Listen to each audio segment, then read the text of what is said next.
Today we're talking about family systems with who better than a family member.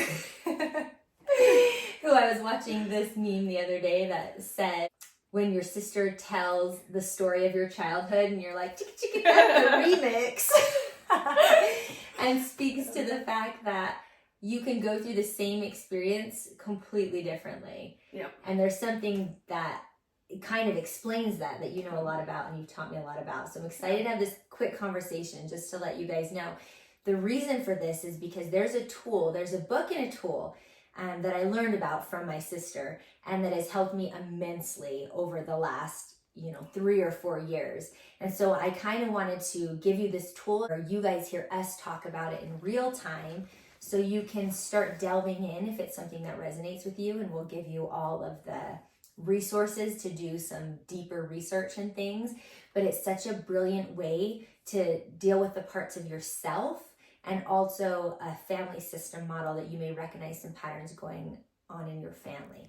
Welcome to the Crystal Zen podcast. I believe our bodies are a living map of the entire universe. All the answers reside within. Remember, you are sovereign, whole, and infinitely valuable. And the best gift we can give to the world is our own healing. Join me as we explore holistic tools, spiritual practices, and paradigms that are shifting the way people experience life, business, and relationships. I love to share education on the most recent medical research and cutting-edge technology on anatomy, neurology, trauma, development, and more to give us a foundation in understanding how to align, utilize, and upregulate our physical systems. Ultimately, this podcast is a witness and support to people on their journey of remembering, an inspiration for all of us to keep going, and a reminder that we are not alone. Today I have my sister with me, Bethany Faden. So thanks for being here. Yeah, you're absolutely welcome. And it was my pleasure when you called me to do the podcast. I was like, oh my gosh, finally. We have these brilliant conversations over Marco Polo all the time, so you guys are in for a treat. Yeah. Now you get to hear some. Yeah. So on my podcast, this is what we do. We just tune in for about 30 seconds at the beginning. Okay. So if you're in a place where it's safe to do so, go ahead and close your eyes. I know you're excited about what we're going to talk about. We are too. But this is important because it just brings us back to center and efficiency and kind of remembrance. And it's a tool for you to have if you haven't had a minute today to reset. So option to close your eyes, palms up. Find that first conscious inhale of the day. And then just trust as the pieces and the chaos swirling around you settles that you are enough. How you show up in your fullness at any moment is exactly what's needed. You're not going to lose anything, so just let go. Find that breath pattern as it softens or lengthens. Feel your jaw get a little heavy and relax. And then notice the parts of you that are touching the surface beneath you. Let those press down into the earth or the chair. One more breath as your belly goes out when you inhale. And then soften one more time on the exhale. If you need another minute, you're welcome to pause. Otherwise, come back. Blink your eyes open and just make note of what it feels like around you. It's going to be a quick podcast, so let's get into it. As somebody who doesn't normally tune in like that was really nice. Oh, good. Great. So now you're going to say all the brilliant things. Yeah. So now I have all these brilliant things no, I'm just kidding. I would love to share my story. So maybe they need just a brief history of, I'm actually 2 years older than Bethany. We had the exact same childhood. Yep. 1 year, 11 months. We experienced everything exactly the same. Yes. But we both have sort of been on a self-discovery journey. Yep. Sometimes we use different terms in different ways. And so I love to hear her verbiage and her perspective. And maybe you can just tell us what you do, what your career is, and maybe a little bit about where you're at in that journey and what your favorite tools are. Yeah, so I'll just start, and then you can guide me and direct me for the purpose of the podcast. Okay. So I would say my journey started in like 2017. I had just decided to leave my job. They were like, oh, hey, we're not firing you. You can have any other job you want, but you can't have your specific position anymore. So I talked to my husband and I asked if he'd be okay if I just left. And at that point, when I was able to put down my persona, I was able to realize that I didn't like, let me be more accurate. There was a lot of pain underneath that was just masked by job and work and expectations. And at that point is where my very beginning journey was hiring a life coach. And I love life coaching, but I really needed a therapist. But the life coach was phenomenally helpful. And it got me started, and my journey was messy. The very beginning of my journey was I stopped talking to family members for a year, and that caused a lot of hurt with my mom, and it was something that was needed, but it was the hurt, messy moment where I don't know what I don't know, and I'm trying to change things, and I'm hurting, and I hurt others because I'm hurting and I don't know how to handle it, right? So it was that big messy moment is what that felt like. And I just want to say thank you for sharing that, because it's so relatable. Yeah. And I think your and my journeys has circled around each other many times. We were best friends when we were little. Yeah. We clawed each other's throat out for many years as teenagers. Childhood. We hated each other as teenagers. We came back. So thank you for sharing that and just being really authentic and honest, because I've had many of those moments where I've hurt people or been unconscious, and the message of either circling back or circling up, and just being aware of that, it's human, and we're here. We're still here. Look at us. Look at us. Like that meme. Look at us. And then so that was that big, hurtful, messy beginning. And then I started, I was taught to search I'm LDS, so I was taught to search in the scriptures. And so that's where I started, and I soon realized that the very solution for me was the thing that was the most painful for me. And so, and I became very angry, and it was very at odds with myself for many years, because I only knew read your scriptures and say your prayers, and I've circled back to that, but the way that was taught to me was not truth without love, is just aggression. And so I couldn't hear the things that were quote unquote supposed to help me were not helping. And I had to come to grips with that number one, like, that's okay. I'm not evil and bad because what's supposed to help me, I'm a bad person, so I'm not understanding it. And then I also had to grieve and mourn at the same time. My husband's depression manifested, and he locked himself in a room for 8 months. And like a year before this started, we had talked about divorce, and then we decided we were going to stick it out. So we had made the decision to stick it out. So when this came around, I wasn't talking to my family. My husband was gone.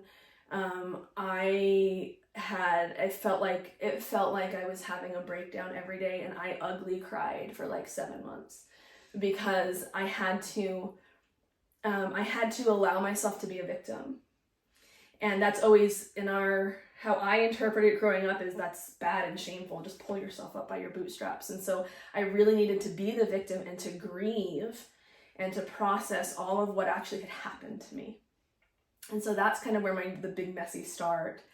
And then as time went on, for the next few years, I wouldn't say I got any professional help. It was more just serious praying and some grace and some space. I love that. And I didn't really have any direction. I just and I wasn't into what you preach here. I was just, anytime I became overwhelmed, I had some breathing techniques, and I just had to allow myself to be me for a few years.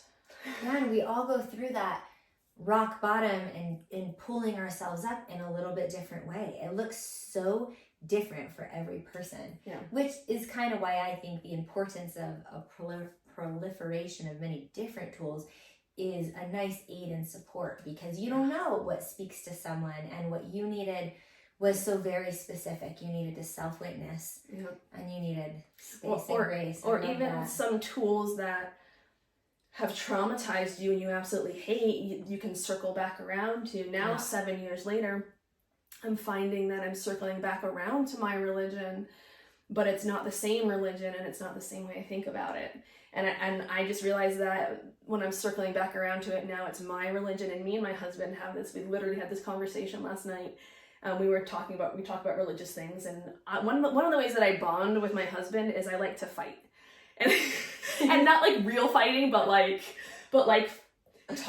be Italian with me. I was gonna say, I get what you're saying, because it's like when we bring people to family dinner and they like leave like with this deer in the headlights, like they're all traumatized, and we're like, no, but you're like part of the family You're now. part of the family You're now. in the familiar. What are you talking about? That was my mom loving you. Yeah.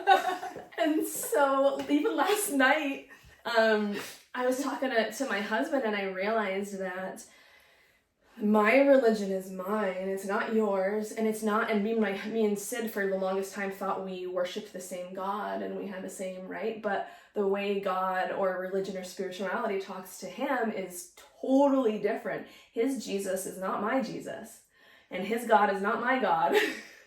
And so it was fascinating to be like, well, that's not how my Jesus talks to me. Wow. So I really think I really have a testimony or a witness, whatever you want to say, that like nobody else worships my God, and nobody else worships your God. And so I just think it's so beautiful, and you can't, and I think when we talk to other people, we just witness their stories, is what we do. So I'm getting a little teary-eyed. I love that. But I think what we're talking about here is this internal family system. It's a book by Richard Schwartz, and I think it's called Greater Than the Sum of Our Parts. Greater than the sum of your parts. I just want to pause real quick and double click and just validate that. That was a lot to share, and thank you. Yeah. And those are hard things. And you're welcome. Those are relatable things, and I know the listeners have had maybe one or several of those things happen in their life too. Just will feel seen, and will feel human and not alone, and that is a lot. And I've always admired you, and I just this place that we've circled back to, where you have built such a strong spiritual base and such a belt of vast tools and compassion, like who you show up as the embodied person today. It's not for nothing, because I'm someone who maybe has been along more of that journey with you than anybody else, and vice versa. And so I just want to say thank you and validate that, and I see you. You're so welcome, and thank you for validating me. And again, like, to anybody who watches this, there's beauty in our relationship, from our closeness and suffering the same trauma together, to being teenagers, and then having and not knowing, and then circling back. It's I feel old. I feel old. I was almost, when you were saying that, I was almost like, we could map out a timeline of trauma experience, this kind of trauma, and this kind of trauma, and this kind of trauma, as our oh my word. But thank you for saying that. Yeah, so the tool I really wanted to bring to you guys today, one thing that has really helped me, and I'm assuming helped you, that's how you shared it with me, is this greater than the sum of our parts. So Richard Schwartz had 30 or 40 years as I think so. I don't know. I didn't do much research on him. I just know that he's an older gentleman, so I'm assuming he's spent most of his professional life doing this. And I know that he's got a history with PTSD vets and bipolar clients as well. I was recommended this book by a therapist. Okay. And it's it's funny that that therapist was perfect for me at that time. Yeah. But then I moved on to a different therapist because I was in a different spot. So give us a lowdown of like the family system outside of you, and then maybe that will help us understand how we go to internal family. So I'm gonna speak to my experience. So this might not be for everybody, but hopefully it will touch some people's experiences. So I did a lot of research into narcissism. And when I say narcissism, there's very few like truly narcissistic people, but there's the narcissistic tendencies. Mm-hmm. And so I did a lot of research into the narcissistic ecosystem. And what I mean by that is you have a narcissist, and then you generally will have a ring of enablers. And then especially dealing specifically with the parent-child type of ecosystem, you'll have the golden child, you'll have the scapegoat, and they'll have the enablers. It's all, everybody plays a part. So there's that external and all that, and when I learned more about the dynamics between different family members, I learned that in the internal family system is you have those same players. And the biggest surprise to me, and the biggest surprise / healing moment for me, was when I realized that like I had grown up thinking, oh, I'm me, right? There's this core divine Bethany. Mm-hmm. And then there's those people that have like mental illness, right? But I learned that actually we're all on a spectrum, and actually there's the divine centered you that we when you were born and brought into your spirit, and then you have all your, I call them little Bethanies. And this book talks about the what they play, the parts they play. And number one, they all play a part. And a lot of them have been hijacked. So the book talks about these different parts of you like a software code. And so it's not just this random code that is toxic. It was a piece of code that was supposed to play part A. And then now it's playing part X. And what was fascinating is the part that it's been hijacked and trying to help you survive might look nothing like what it was supposed to do. Okay, so give us an example. So in your external family system, which we don't have to go too deep into, if you have the narcissist at the center and then the enabler, so like say for instance, so the enabler is enabling the narcissist and playing that part, and that they're enabling the narcissist purely to keep themselves safe because the rage of the narcissist is scary.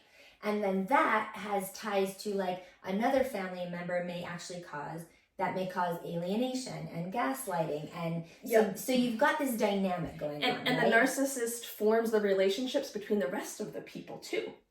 So triangulation and enmeshment. So if you take that inward, do you have a real example of maybe what was happening to you inward? Yeah, so it's been a while since, what was fascinating is once I had these things that I would do where when I would feel, there were certain feelings in my body that I knew when somebody was trying to speak. And so I would go when I knew, say I was like with Sid or working or whatever, I would actually like physically go into my bedroom and close the door. And I would sit and I would just get curious about the feeling, and I would just sit with the feeling without judgment. And one of the biggest voices was rage. And you can speak to that. Some of the things you've seen with me was the rage part of me. Let me see if she's willing to speak to you today, because you have to access that part of you, right? Yeah. Which was so this rage part of me came up, and it didn't respond to like logical input. It saw what it saw, and then it acted to protect. So the rage was to get everybody away from me because everybody is going to hurt me. And when so where I am now with that piece, number one is when that rage comes up, before I would shame that rage and say, that's not what Jesus would have me do, which bothers the out of me. But like, so now I say, oh, okay, like something needs to be addressed. And what that piece turned into was, that piece is, I am trying to share love with somebody and they're not reacting the way I want them to react. So they're going to hurt me. And so I would get rage, which is funny because this rage piece was really this like 2 or 3 or 4-year-old Bethany. That's what I was going to say. Who was trying to give up. It? Yeah, so I have some of my pieces are, the main piece that I deal with now is pre-verbal. So you can't talk to her. So, and my husband has learned now, I've helped him through therapy, we were in marriage therapy, I've helped to communicate with him what he should and shouldn't do, because the biggest piece inside me now is pre-verbal. Whatever happened to me happened before I could speak. And so the biggest piece now is pre-verbal. So, but when I went through all my internal Bethanies inside me, I had one that was like between 2 and 4. I had one that was 17, because there was a very specific thing that happened to me at 17. And then this piece that I think is, that I treasure and hold close to me now, she's pre-verbal. And so it's a piece of me, but whether you want to call it, she's my intuition, she's my gut instinct. She responds, she's got this amazing ability to see what is really happening, but she's pre-verbal. So I don't know. She can't communicate to me. Like, she can't be like, oh, so-and-so really means this, right? Like, she can't do that. So I just get this whole body feeling, and she's just saying, like, whatever's in front of you is not truth, or they're not what's saying, it's this fascinating superpower that cripples me at the same time.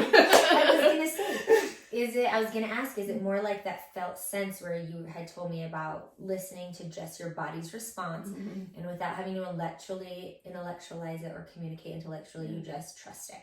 Yeah, and she's never been wrong.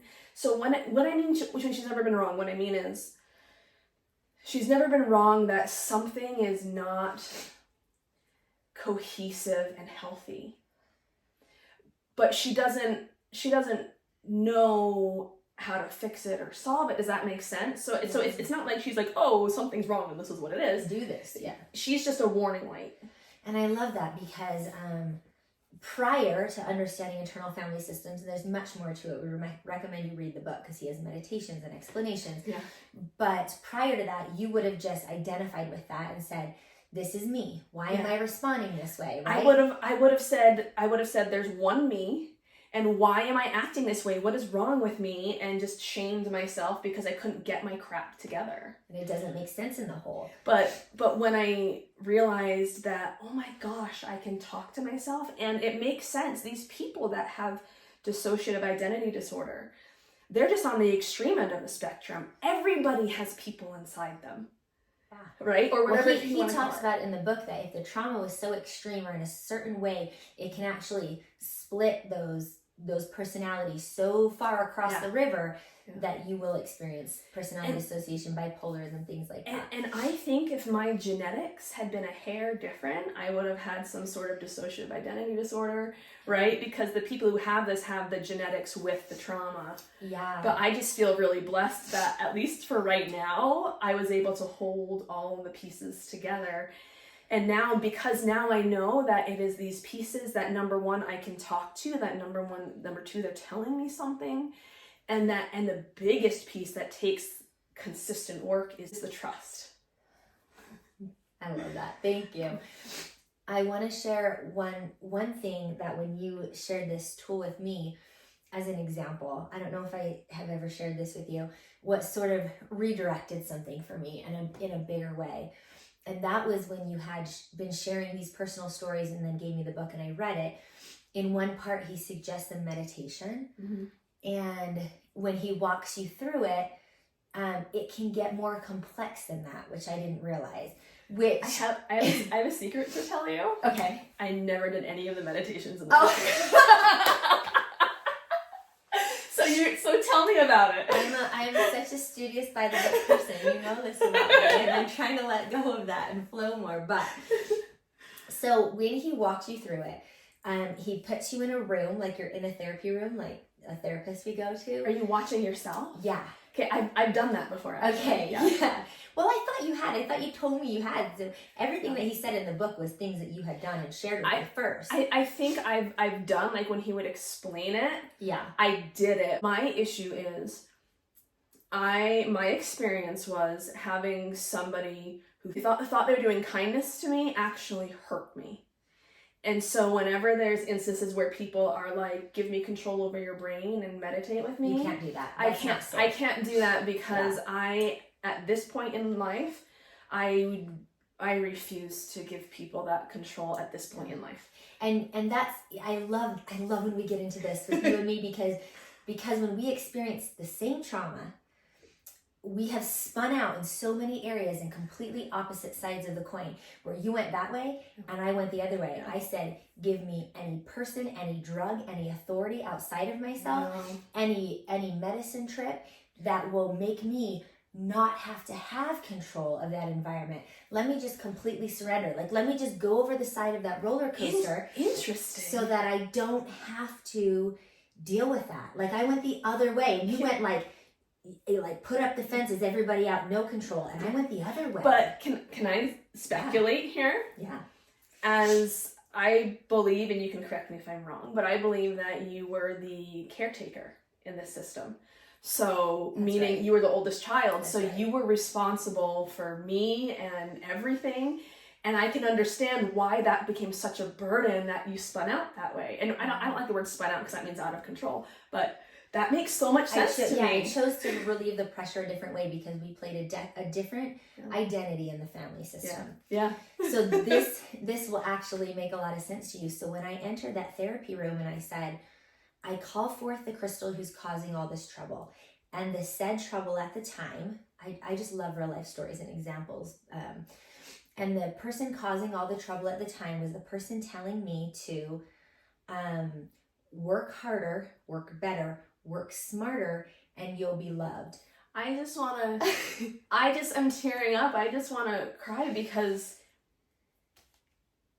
sorry, it's just. Thank you.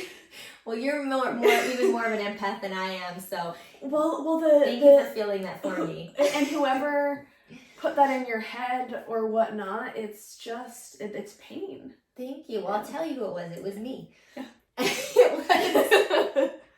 It was when I got there, and it was the epitome of the one who was saying I'm unworthy, and who was having me perform these feats and acts and people please and fawn and work and deny myself, what I deserved. I have a question. Okay. When you say it was me, I've had the same experience with the same person inside me, but I've chosen to believe it differently. Okay, well, let me finish Sorry, the go story ahead. and you reframe it. No. If there's a better way. I guess I was curious.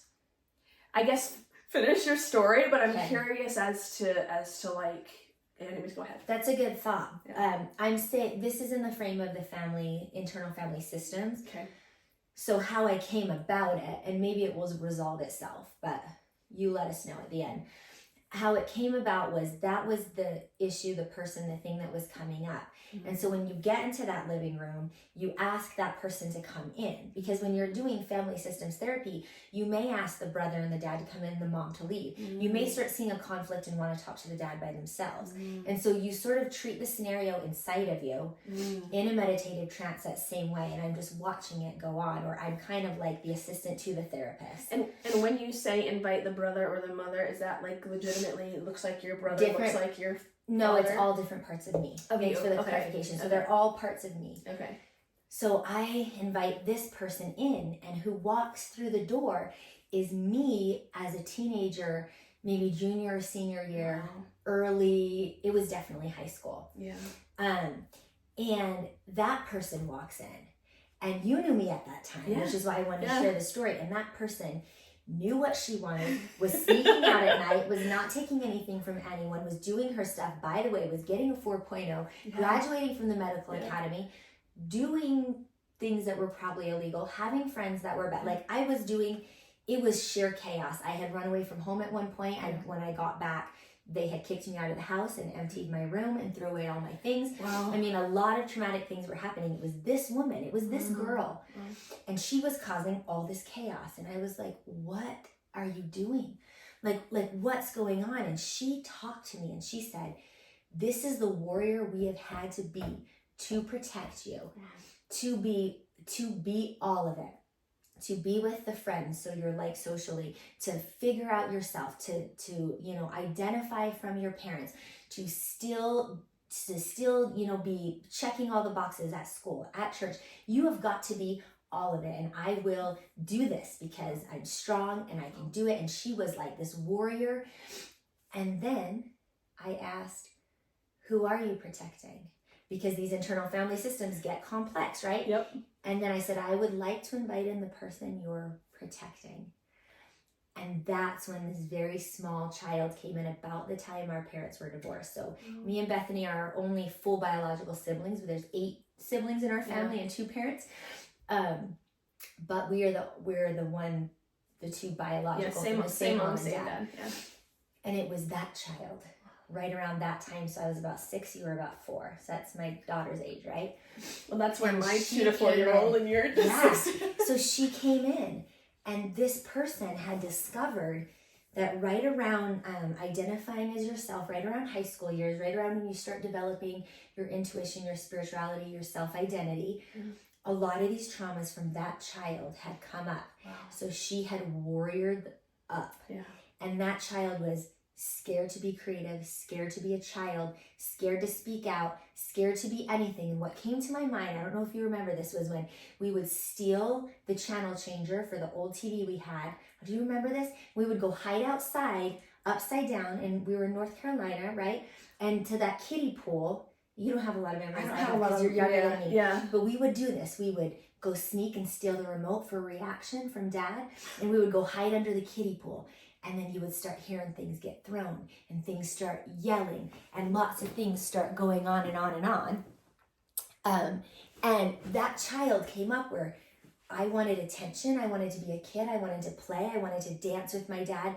And scenario after scenario after scenario came up in my mind around that age where I was being playful and wanted to be a kid, and horrific things happened. I would remember being under the pool and he would turn on Mom. I remember I would be sitting on his shoulders and he'd be like, play this fun game and hit Mom with a dish towel. And then that would cause this blow up and he would leave the house for a week. It ran through my mind, and this little child came in the room and just showed me in my mind's eye all the places she had been a child and wanted to play and have fun. And it caused her to be responsible, or the thought that I was responsible for divorce, for our parents leaving, for horrific things, for you banging your head on the ground, for all of these things that had happened. And that's why when those came up, we shut it down and repressed it, and it was unconscious. And we protected ourselves from that. And we protected ourselves by going, you don't be creative. You don't be fun. You don't be silly. You don't take care of yourself. And for hell's sake, you do not enjoy anything. You don't get pleasure. You don't get fun. You don't get to make mistakes because you are in charge. And I was that role in the family as life went on. You are in charge. And look, if you drop the ball, what will happen? Death and destruction. Well, and with these little children that come out, it is life and death. They don't understand. That's what it felt like. It felt like it's their shelter. I died. It's their shelter because you're dependent for shelter and food. And we are biologically wired a certain way. And so these children do believe and it is life and death.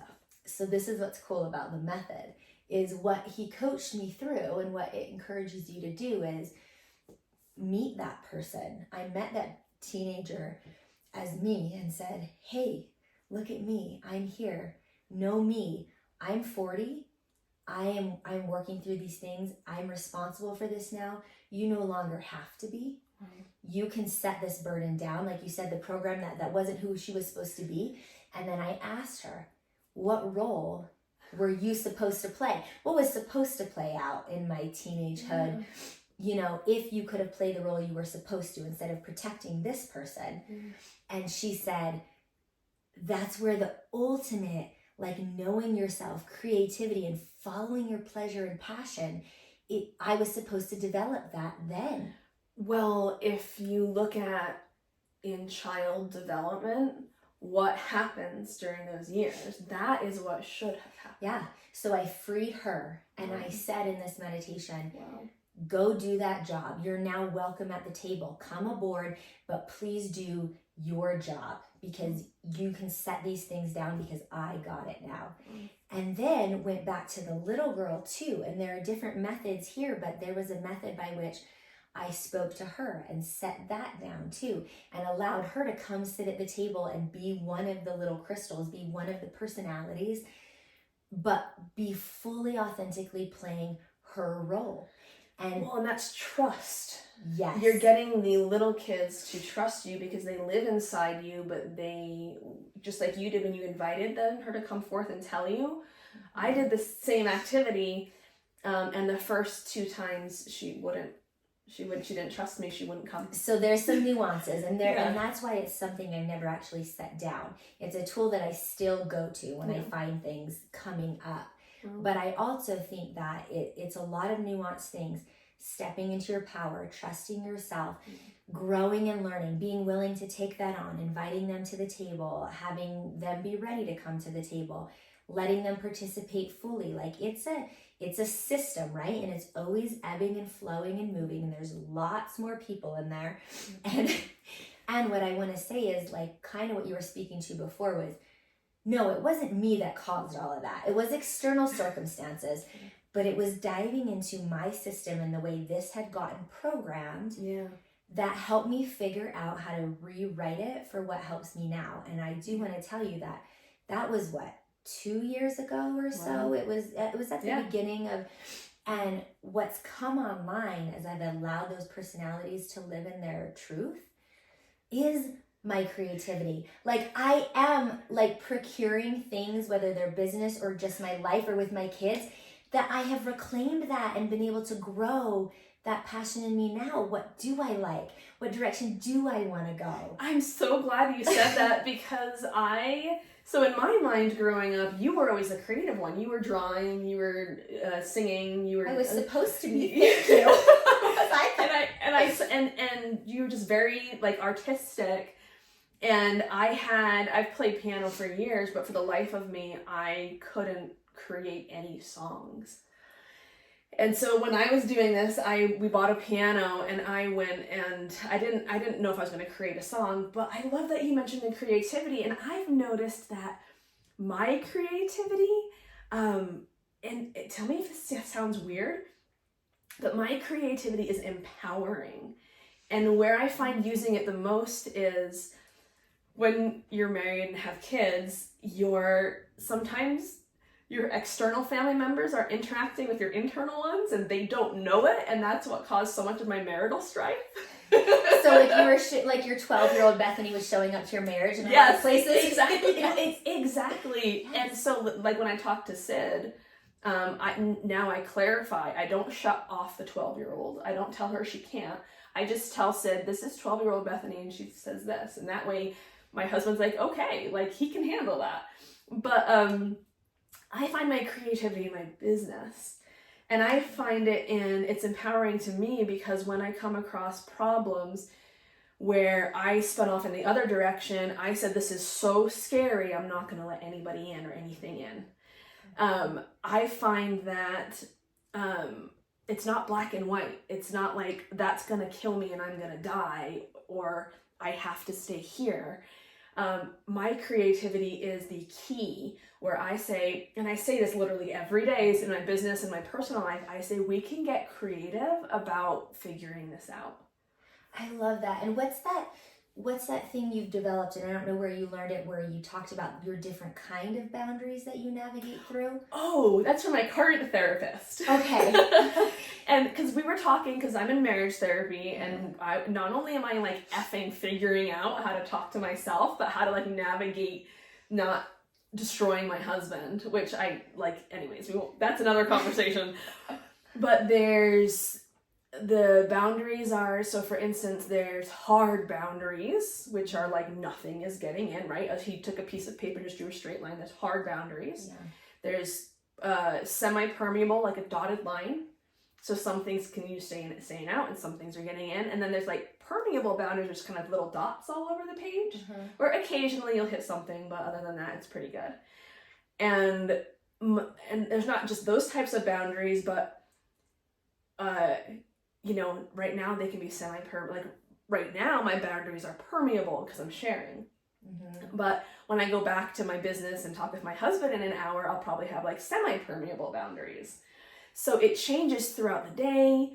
Throughout who you're interacting with, what has happened to you, what you're processing. I like that because it gave me permission as I've been trying to get a better hold of what is my pleasure and creativity and what are my boundaries. That's actually, just so you know, that's a different side of the same coin.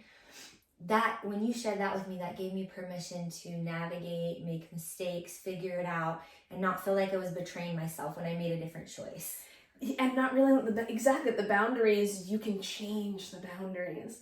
And now me and my husband, we talk just recently, we do this all the time, where since I talk to my internal family and I am familiar with them and they'll never go away, we just all work together towards a common goal now. There are moments where I tell my husband, and it's so funny, Crystal, like I thought that me and Sid thought the same about things because there was enmeshment and Sid was trying to help and we were dealing with kids who don't have boundaries. And so like, but now it's fascinating when we have a conversation, and I always thought this was mean or evil or sinful, but now I look at my Sid and I'm like, I disagree. And like, I've never said that before. Like I've always like tried to be the better person or see it from his perspective, and now I'm healthy where I'm like, I love that that's you, but I disagree. Okay, I love, you probably already caught on to this, but most of our relationship is sending each other memes these days, and that was the one where it reminded me of people pleasers being in their villain era, being like, I'm in my villain era, just keeping like natural human being boundaries, like that aren't even that extreme. Like I'm allowed to disagree. I have felt that. I found that. Thank you for sharing that, because you are allowed to disagree and not be evil or sinful or wrong. And I love what you said about these people don't go away. They're not in the past and fade into the shadows. They're just all invited to have a seat at the table, because there's a shamanic practice I learned, which I do most every day, where you call in the 4 directions or the 4 archangels and you say the east, the south, the west, the north, but you give it a number based on that. Like the east is the mind. So how do you think your mind is feeling from 1 to 10, from chaos to clarity? So you give it a number and then you give it a descriptive word, like windy or clear or, you know, troubled, or, and then you go to each direction, what it represents, and you do that. But what you're doing is you're inviting that ancestor or that theme to turn its chair back to the table. You're inviting it back to have a voice. So the power is in the authenticity, and that's what reminds me of this internal family systems practices. The power is in your ability to be acutely aware and like undeniably honest, because that's when you invite that back to the table. I always say I strive for accuracy. Yes. Accuracy with no judgment. Exactly. That's it. And then when you turn those 4 directions back to the table, you're working in the boundaries of this world and this energy. And when you turn your little children who have something to say inside of you, your personalities, your perspectives, and some people believe in multiple lifetimes or spirit guides and angels. And when you invite all of that to your table, whatever that means for you, they don't go away. You just have a team. You just are whole, right? And I've noticed, I think, and what's fascinating is I tend to think more in like LDS terms, and that is a constant wrestle with God. But now when I have anger or issues, I take it to my God and I say, this is how a relationship with God should be. When you have problems, you talk to him. You don't, but your God, the God within. My God. Yeah. Your God. But I have found it fascinating that I have felt closer to grandparents and great-grandparents, and I don't even know the names. I just find this it feels like I've just settled into, we're all millions of DNA parts of all of our ancestors. And I just find that like, I don't even have a word for it. I just find that the word that comes into my mind is I feel closeness now. And before I felt very cut loose. When your parents divorce and you don't have these positive experiences, I felt drifting and cut loose. But now I feel closeness, and not just closeness. I've had a few experiences where I felt the women ancestors close, and saying thank you. We didn't have the ability to heal this in our lifetime. And I just think that however you phrase it or whatever you do, I just think that people are close. Yeah. So yeah, we're whole. We're not alone. We're connected. Wow, thank you for sharing that. Yeah. Me and Bethany have these conversations all the time. When we feel inspired to have one on camera and share it with you again, we'll let you know. But just so you know, this is a typical Marco Polo between me and my sister, between me and Crystal. Seriously. But I just really appreciate you opening up and being vulnerable, because I just felt in my heart that tool, I mean, the many other things that we're doing, but that one thing has been a repetitive healing sort of idea that when I remember it brings me to that. And what you're talking about, wow, you have accessed so much more, experiencing so many more symptoms of wholeness. You know, that is really cool coming out of that. And when we end, I just like to say, is there anything else on your heart? Anything else you feel like sharing before we end our little sesh? Yeah, I think I find my sayings, they start right here in my chest and then they come up. Here's something that I tell myself every day, and hopefully it might be able to help somebody, is two things. One is, I exist and you exist. I say that every morning because for the longest time I was, my personality, I enmeshed with the narcissist in the family, and so I didn't exist. So you exist. And when I say exist, I mean stop right there. Just feel the implications that you are here and you exist and you take up space on this earth. And then the other thing, and this is purely for me, so take it if it helps and don't if it doesn't. I find out for right now at this point in my life, what has helped me the most is to understand two things about my God. Is that one is that he knows everything. Nothing is a surprise to him. The things that scare me or stress me out or surprise me or I feel like I don't have control over, he already knows. And then, but that wouldn't be enough. It is in conjunction with he is all loving. If he knew everything but wasn't loving, he'd just be cruel. And if he was all loving and didn't know everything, he couldn't be trustworthy. And so to me, if he's all loving, all knowing, and all loving, it means that he is kind and trustworthy. And I think for me, that for right now, that makes the biggest difference, because I think that's what a parent is supposed to be. And I think I'm just experiencing it for the first time.